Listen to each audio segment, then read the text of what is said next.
certainly a World Indoor Tour event, 10 points up for grabs, but the standout names and one of the most mouth-watering clashes, I think, of 2017 so far, Laura MUIR from Great Britain and Hellen Obiri from Kenya, two athletes in outstanding form over the last 12 months.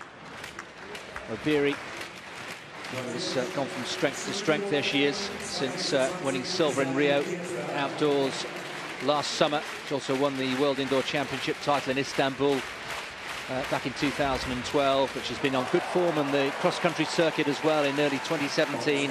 She won in Boston last weekend on Saturday, so it's been a busy week for her. And there is Laura MUIR, every bit as outstanding, breaking records for fun. Most recently, the indoor 5,000-metre record in Glasgow, knocked 14 seconds, no less, off Liz McColgan's old record, and she really is one of the most exciting young British runners we've had in a long, long time. Likes to run from the front and usually ends up going all the way. Many people feel that that sort of approach cost her a medal in Rio last year. We'll maybe get a thought from Tim on that as the race unfolds. But there is Constanze Klosterhalfen from Germany, European junior record holder over 1,500 metres outdoors. We've also got Renata Pliss in this race, and also in lane 6, Aksumawit Mbai from Ethiopia, who will be one to watch as well. Jenny Meadows doing the honours, pacemaking, 35 years old now. Jenny Meadows, former world bronze medalist, of course, from Berlin back in 2009. But Tim, just give us your thoughts here on this shake-up, this showdown between Obiri and Laura MUIR. Well, it's fascinating, isn't it? Because we know Laura MUIR is in very good shape from that 5,000 metres in Glasgow, what, 3 weeks back now? And Obiri, I think you can expect her to be in great shape if she comes to the races at any time. You look at her list of personal bests, she's a 3:57 performer outdoors over 1,500 metres. She has enormous strength, and that's probably where she can dominate the likes of Laura MUIR, who leads the pack at the moment, with Jenny Meadows having about a, what, 5-6 metres separation, maybe more from the rest of them. But at 8:20, Obiri has run for 3,000, 14:25 for 5,000, puts her in a different class to Laura MUIR at those distances. As we see the high jump continue, we'll come back to that, of course, but the 3,000 is a fascinating clash of two of the great names on the world middle distance scene at the moment. Laura MUIR, in many people's eyes, was the fastest in the world last year at 1,500 metre Chris outdoors, is one of the most exciting talents outside of Africa in middle distance racing that there's been for many, many a year. Yeah, we were there in London last summer when she romped home in the 1,500 metres, breaking another record there in the process. There is Klosterhalfen from Germany, just feeling the pace a little bit. She's one of the youngest competitors in this race in this evening, but Laura MUIR just maybe psychologically just sending a message to Obiri there in this 15-lap race, of course, 12 to go. And just your thoughts, Tim. I mentioned in the introduction there Laura MUIR's performance in Rio, when she ended up getting 7th, didn't she? But was that perhaps a natural aggression that in the end perhaps cost her a medal? Well, it's an awkward one, isn't it? Because she and her coach Andy Young have hardly put a foot wrong over the last couple of years. But yes, it is about winning medals. And just break off for a minute as we go to Geisa in this men's long jump competition, because there's the potential for some big distances to be jumped here. At the moment, 7:97 appears to be the best mark by Julian Howard. Geisa has only produced 7:15 in the second round after a no jump.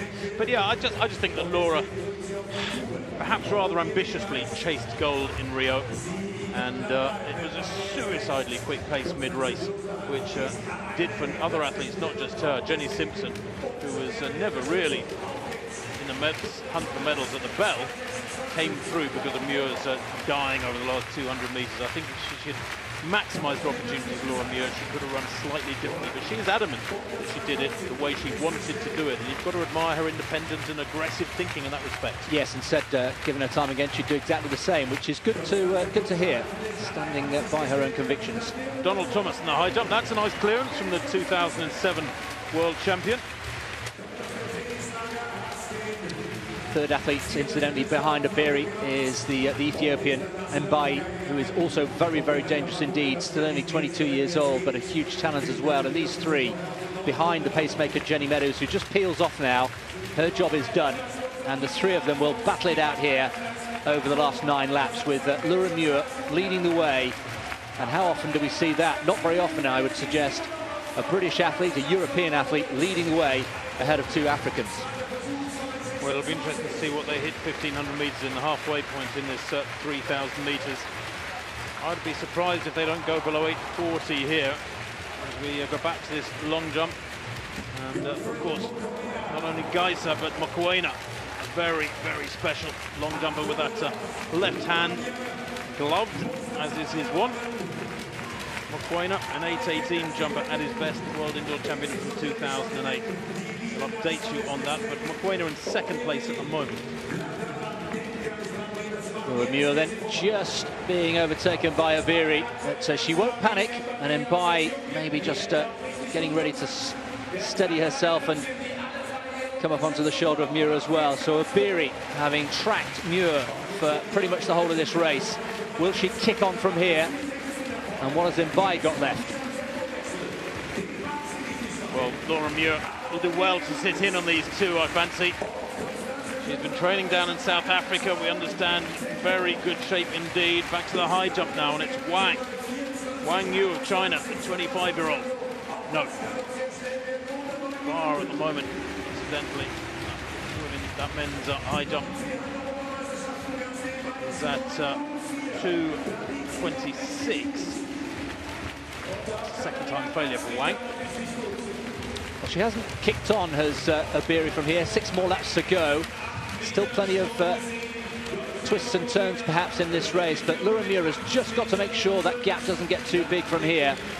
Striding out down the back straight, knocking off these laps very, very quickly indeed. And MUIR looks pretty comfortable to me, but she's going to have to dig very deep to stay with these 2 very, very talented Africans. And just as we say that, Obiri finds another gear and just steps on the gas. Yeah, Obiri down the back straight really kicked in hard, and you can see that over-accentuated arm action of hers is beginning to drag those legs through and get away from the others. 5:40 at 2,000 metres, it's quick.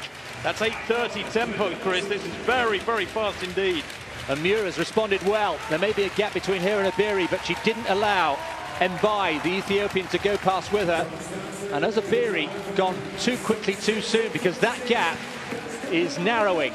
There's no doubt about that. Laura MUIR is not out of this race just yet, unless Obiri has got more gears to come. Well, the meeting record is 8:35 by Masalet Defar of Ethiopia, one of the great legends of women's distance running in recent years. So that tells you the calibre of this run if they go anywhere near 8:30 tonight. And Obiri has slowed right up dramatically, Chris, because Laura MUIR on her shoulder, I should think, is getting a bit of a breather now, and she had to work hard to get up to Obiri. Tactically, that might be a mistake from Obiri, because MUIR is getting a break now as well. Well, quite naive, you'd think, from one so experienced from Obiri, and that has given, as you say, Laura MUIR great heart here. And if she can just maybe use the next 200 to find her time, but no, she knows nothing more than to go aggressively. Well, Ike Onan then in this high jump. No. Frankly, that from a minute or 2 ago. The 3rd time failure for Onan at 2:26 is not so important compared with this wonderful clash between the best of Europe and one of the very best of East Africa. Well, Laura MUIR running from the front, as we said earlier on, that brought us such success in 2016. The natural aggression we've talked about from the young Scot, here in evidence in Karlsruhe this evening. Still plenty of twists and turns to go. 2 laps still to go. 400 metres, 1 lap of the track in terms of outdoor running. And Laura MUIR, who did so brilliantly in London last year in smashing the 1,500-metre record in front of her home crowd. What has she got left for these last 300 metres? Right up on her toes, isn't she, Laura MUIR? Looking supreme with 300 to run. Obiri slowed so dramatically a couple of laps back.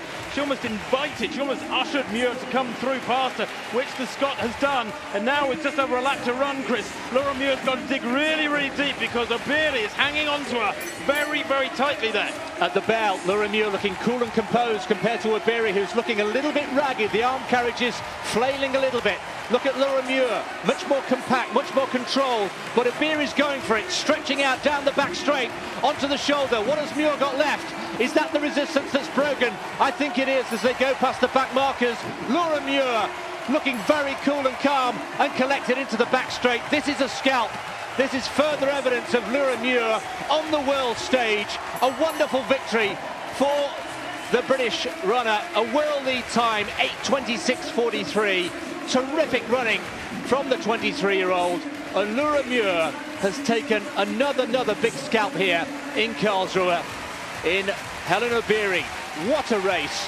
What maturity from Laura MUIR. 8:26.43, critical moment there down the back straight when she held off the attack of Obiri. And that time, Chris, is one of the quickest in history, 8:26.43. I can tell you it's the 5th fastest time in history by Laura MUIR. Absolutely staggering power and speed endurance from the Scot round that final lap. Brilliant hold of the likes of Obiri. You were right, though. Obiri's arms were flailing. She looked untidy. She looked under pressure. But even then, she had the speed to attack, the aggression to attack.